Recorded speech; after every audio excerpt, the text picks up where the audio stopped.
Salam, cinta dan rindu berbaur menjadi satu untuk sebuah ketaatan. Ketaatan yang sebenarnya, ketaatan selalu dan selamanya. Allahu a'lam.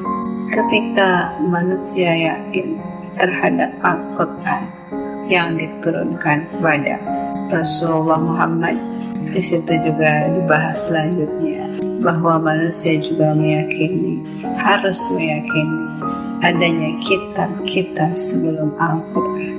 Menurut saya, meyakini adanya kitab sebelum Al-Quran itu bukan berarti kita harus menjadikan kitab sebelum Al-Quran itu sebagai rujukan di dalam hidup.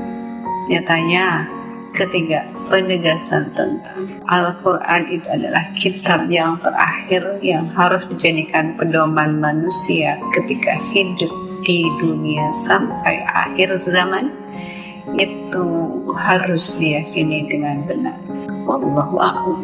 Ketika atas kehendak Allah ada kitab sebelum Al-Quran, dan ketika peruntukannya hanya untuk kaum pada saat itu, pada zaman ketika Rasul yang ada pada saat itu, Wallahu a'lam. Itu hanya sebuah sudut pandang, dan menurut saya ketika kita manusia tidak harus menjadikan kitab sebelum Al-Quran itu akhirnya sebagai perbandingan dari sebuah keyakinan. Nyatanya yang saya yakini, ketika semua kitab yang Allah turunkan itu sebagai rujukan hidup manusia pada saat itu, dan isinya yaitu bagaimana manusia yakin pada Allah dan menjadikan Allah adalah segala-galanya di dalam hidup. Dan akhirnya ketika kitab-kitab itu dijadikan rujukan pada setiap masa ketika kitab itu diturunkan. Wallahu a'lam. Itu hanya sekedar sudut pandang. Yakin hanya sekedar yakin kepada kitab sebelum Al-Quran, bukan berarti kita harus menjadikan itu sebagai rujukan.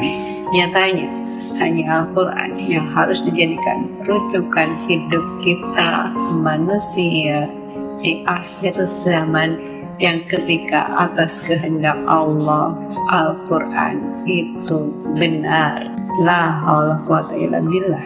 Wallahu a'lam.